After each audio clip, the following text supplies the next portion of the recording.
versículo é o 1 e o 2, que diz assim: rogo-vos, pois, irmãos, pelo amor de Deus, que apresentei os vossos corpos em sacrifício vivo, santo e agradável a Deus, que é o vosso culto racional. E não vos conformeis com este mundo, mas transformai-vos pela renovação do vosso entendimento, para que experimenteis qual seja a boa, agradável e perfeita vontade de Deus. O apóstolo Paulo, ele, na sua grande jornada em missão, sobre várias províncias, ele tentava ensinar de várias formas, com um contexto, quem é Cristo. E todo mundo sabe,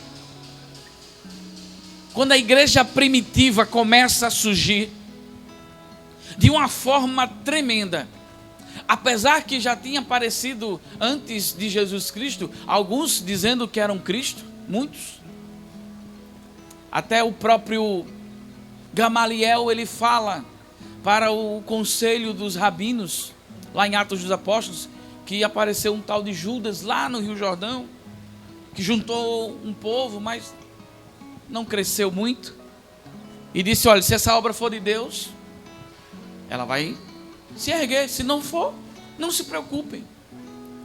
Só que o evangelho começa de uma forma grandiosa. Era tão provado isso que cada um não olhava mais para a sua vida, olhava para a vida dos seus irmãos, repartiam entre si, vendiam suas fazendas e ajudavam uns aos outros. Pedro estava comandando aquele grupo de crentes, e a igreja começando a se expandir. Ninguém estava segurando mais a igreja de Cristo. Foi tremendo mesmo o que estava acontecendo. Até então, Saulo, ou Saul, foi o nome dado pelos seus pais a Saulo, ele suspirar em acabar com a igreja de Cristo. E ele tenta de uma forma tremenda, que até então ele segura as vestes de um diácono que pregava a palavra do Senhor com uma forma tremenda, que ganhou muitas vidas, Estevão. E naquele momento ele sente um choque espiritual na vida dele, porque ele viu um homem se render a um tal de Jesus de uma forma tremenda, que ele nunca viu na vida. E ele pede cartas, como todo mundo conhece a história, para ir para Damasco, prender crentes, bater em crentes, destruir pessoas, tirar da cabeça deles esse evangelho, até ele sentir o peso do Senhor Jesus. Jesus aparece para ele no caminho, a luz, a voz, e ele pergunta quem é. Jesus disse: olha, sou eu a quem tu persegues.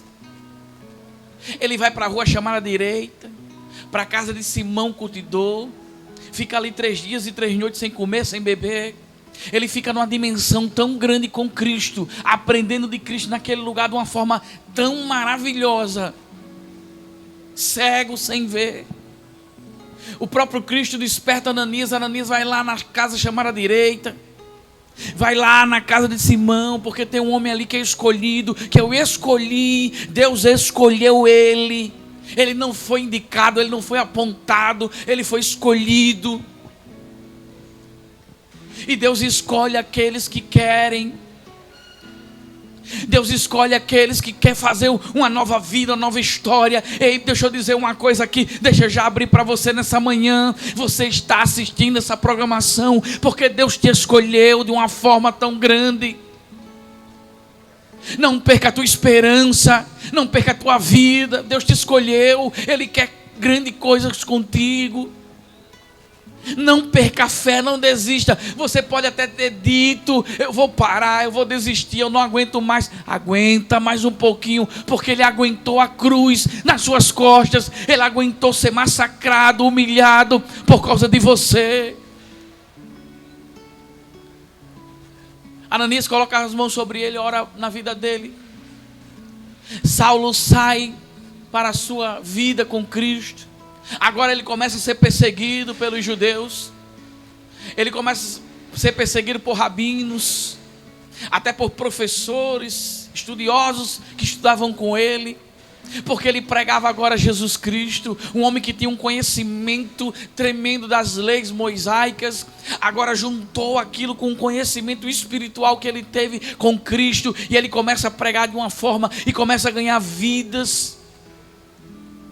Como todo mundo conhece, ele fica isolado, vai para a Arábia, aproximadamente 3 anos a 3 anos e meio, volta para Cecília, para Tarso, em torno de 14, 13 anos do esquecimento, até ser lembrado pelo seu amigo Barnabé. Eles vão para Antioquia, na primeira viagem missionária dele, depois na segunda viagem, até começar a escrever as suas cartas.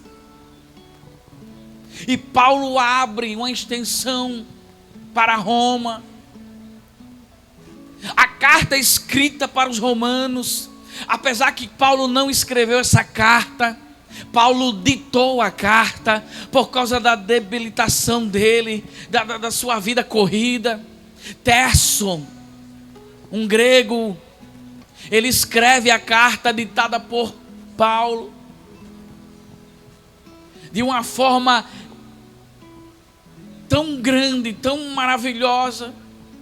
Alguns comentam que a carta foi escrita na província de Coríntios, que Paulo visitava a cidade, mas tinha que alegrar os romanos, tinha que mandar uma palavra de vida à igreja de Roma, que estava sendo perseguida. Por quê? Porque Nero começou a perseguição em Roma contra os cristãos. De 11 cidades, de 11 bairros em Roma,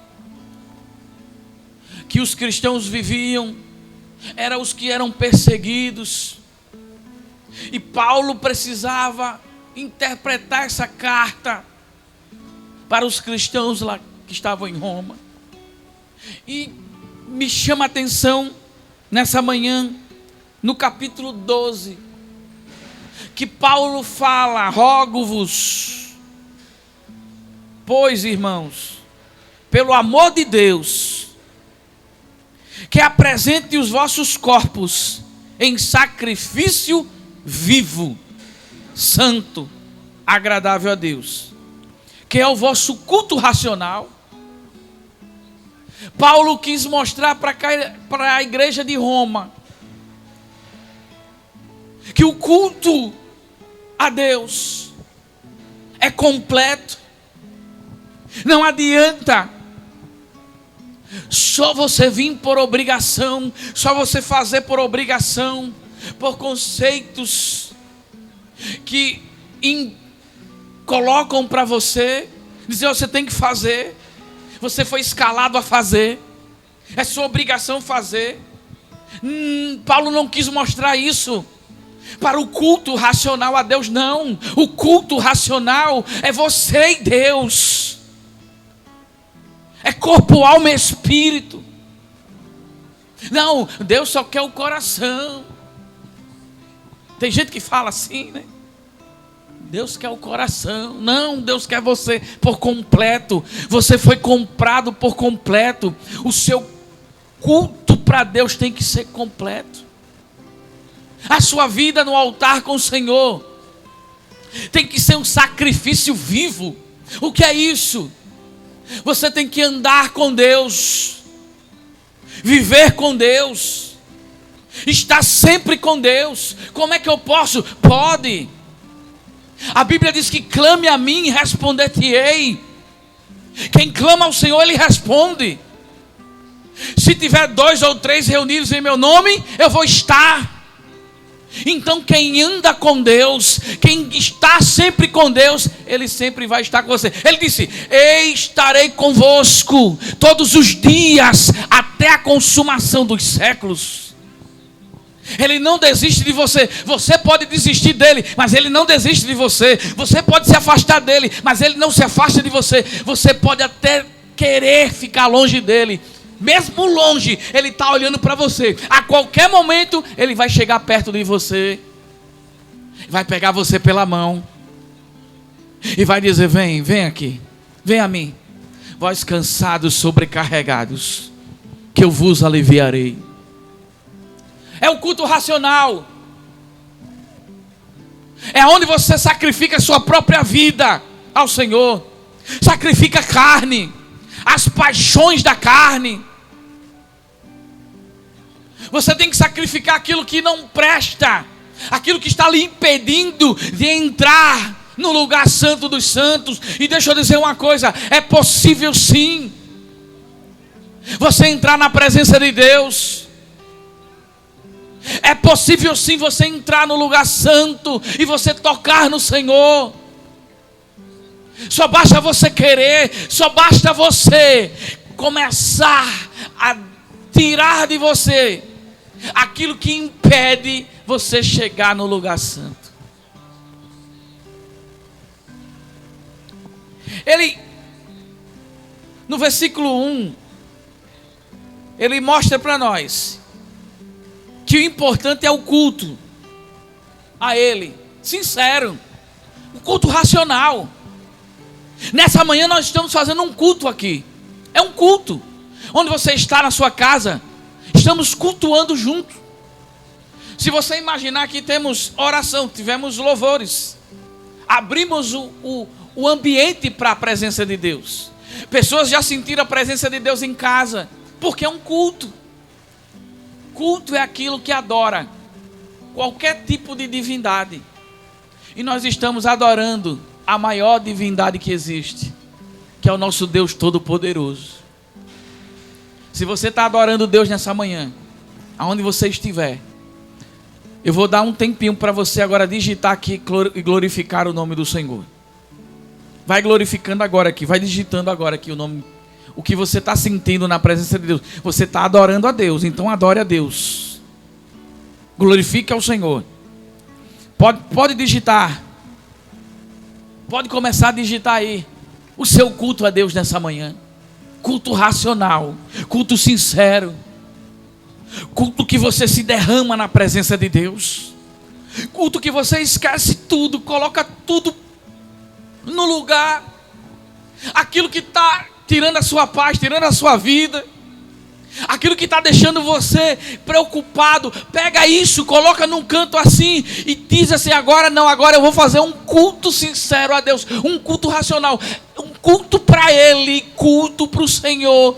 Tem que dar tudo, tem que colocar tudo nos pés dEle. Toda a glória é dEle, toda a honra é dEle, todo o louvor é para Ele. Então nessa manhã cultua Ele. Faz agora as tuas orações, as tuas petições. Adora Ele de uma forma especial. E você vai adorando, vai glorificando. E Ele vai fazendo um milagre agora na tua vida, na tua casa e na tua família. Começa agora, começa a cultuar ao Senhor. Deixa o Espírito Santo invadir a tua casa agora. Deixa Ele invadir o teu lar agora. Não seja mecânico, seja espiritual agora. Não seja mecânico, é espiritual mesmo. É colocando tudo nos pés do Senhor. Se você for chorar, chore. Se você for gritar na sua casa, grite. Pule, corra dentro de casa. Os vizinhos começar a falar o que é que está acontecendo na casa dele e dela. Não importa. O que importa nessa manhã é que você vai adorar ao Senhor. Você vai glorificar. Não olhe para ninguém. Olhe para cima, para o alto, para o autor e consumador da nossa fé. O apóstolo Paulo, ele começa a mandar a igreja cultuar ao Senhor de uma forma sincera e correta. E no versículo 2 ele diz, olha, e não vos conformeis com este mundo, mas transformai-vos pela renovação do vosso entendimento, para que experimenteis qual seja a boa, agradável e perfeita vontade de Deus. Não conforme-se com este mundo. Não se conforme com isso que está acontecendo na sua vida hoje. Não se conforme com esse problema que está acontecendo com você. O que está passando hoje pela sua... Não fique conformado. Tem pessoas que dizem, é desse jeito. Deus quer assim. Deus não quer assim de jeito nenhum. Deus quer mudar a sua história. Deus quer mudar a sua vida. O segredo é você não ficar prostrado. Não se conforme com isso. Se levante a cabeça. Joga a poeira para o lado. Dá a volta por cima. Porque Deus tem coisa melhor para você. Deus tem coisa melhor para a sua vida. Não se conforme o seu filho na droga. Não se conforme os seus filhos na prostituição. Não se conforme no homossexualismo. Não se conforme os seus filhos na vida corrupta. Não se conforme o seu filho preso. Não se conforme ele no hospital doente. Não se conforme o seu esposo, a sua mulher presa no pecado. Não se conforme com essa vida de miséria. Não se conforme com isso não. Dá um passo hoje. Levanta a cabeça hoje. Se erga na presença de Deus. Mude essa história. E para mudar a história, como eu falei, não depende mais de Deus. Depende de você. Só depende de você dar um passo. Se levantar e dizer, Deus, eis-me aqui. Muda a minha vida. Muda a minha história. Muda a minha casa. Transforma. E você tomando essa decisão, Deus vai mudar a sua vida hoje.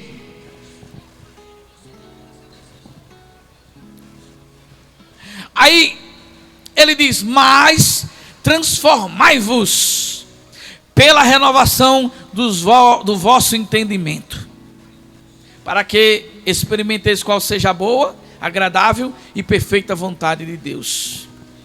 A palavra transformar,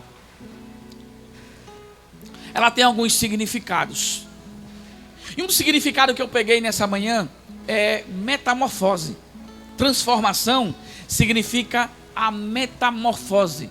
A metamorfose é uma transformação de um corpo para outro. É uma transformação muito diferente. E um dos exemplos de transformação em metamorfose é a da largata. Quem já prestou atenção numa transformação de uma largata, ela sabe que o processo é muito grande. Primeira coisa que a largata faz, ela sobe em alguma árvore, sobe e tenta ficar no lugar escondido dos predadores, de pássaros, de outros insetos. Ela tem que ficar escondida, se pendura naquele galho e espera outro ser, outro inseto começar a fazer, ajudar ela na transformação, que é o inseto chamado bicho da seda. O bicho da seda chega na largata e ele começa a enrolar ela com a sua seda de uma forma tão grande. Ele vai enrolando, vai fechando ela toda e dali se forma o casulo. O casulo se cria uma casca e guarda ela ali dentro. Ela fica guardada. E guardada ali ela fica alguns dias presa em um casulo. E naquele casulo, chegando-se um período, ela tem que conseguir quebrar aquela casca com a sua própria força. Não pode ter ajuda de ninguém, porque ela tem que aderir força nela para sair daquele casulo. E quando ela começa a quebrar aquele casulo, é porque as suas asas já estão crescendo. Daí então ela quebra aquele casulo, ela sai da casca, e quando ela se aparece para a natureza, as suas asas abertas, ela não vai logo voar, ela começa a pegar força no seu corpo, a bater as suas asas, segurança. até começar a dar os seus primeiros voos. E ela começa a voar e vira uma linda borboleta por causa da metamorfose. Assim também é a vida do ser humano, a vida de transformação.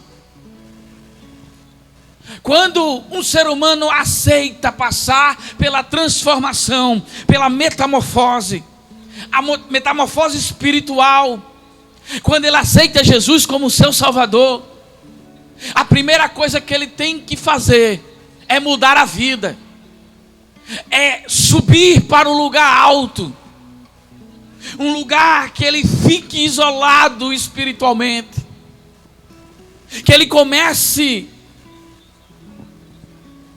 a ficar em um casulo espiritual, para que mude a sua vida, mude a sua história, acabe os vícios, as paixões. E quando essa subida do ser humano espiritual, como a lagarta subia na árvore, o ser humano ele sobe no lugar da presença de Deus. Ele sobe aonde a presença de Deus está. E isso é em quê? É em oração.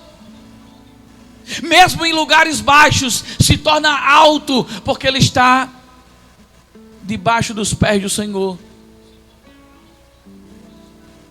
E ele ali em oração, não é o bicho da seda que chega para colocar ele no casulo, mas sim, quem envolve ele num casulo espiritual é o Espírito Santo de Deus. É aquele que nos consola, é aquele que vai ao Pai com gemidos inexprimíveis por causa da sua vida, por causa da minha vida. É aquele que nos dá força, nos anima. É Ele. E a gente ali não pode sair, e não pode ter uma ajuda de ninguém. É o próprio Espírito Santo que nos ajuda. E ali mesmo a gente vai quebrando aquele casulo espiritual, vai quebrando. Não podemos ter ajuda de ninguém. É você e Deus no casulo espiritual, até a gente rachar a casca espiritual e começar a mostrar as asas, que é o Evangelho de Cristo em nossa vida. E a gente começa a subir e voar. E Deus faz um milagre na minha e na sua vida. Meu irmão e minha irmã, nessa manhã, eu te convido para sair desse casulo, dessa vida, e você sentir o que é bom, agradável, e a perfeita vontade de Deus para você. A perfeita vontade de Deus na sua vida é mudar a sua história, mudar a sua casa, transformar a sua família e você ir para o céu de glória. É a única coisa que Deus quer para você. Melhor isso, é o céu. Ele preparou o céu para você. Agora é necessário ter uma transformação na sua vida. É necessário mudar a sua história. E você tem que dar esse passo hoje. Você que tem que tomar essa decisão hoje na sua vida. Transformai-vos pela renovação dos vossos entendimentos. É o que você aprende pela palavra de Deus. A palavra transforma a sua vida. A palavra transforma o seu caráter. A palavra transforma o seu andar, o seu jeito. A palavra transforma. Todo mundo vai dizer que você era isso, era aquilo, mas vão dizer agora, é uma mulher de Deus, é um homem de Deus. Deus mudou a história dele, Deus mudou a história dela. Deus transformou. É isso que Ele quer fazer com você hoje. Transformar. É necessário você passar pela metamorfose de Deus nessa manhã. Onde está a primeira vida para Jesus que eu quero chamar aqui? Você, que eu disse que é você que Deus quer salvar hoje. É você que Deus quer mudar a história hoje.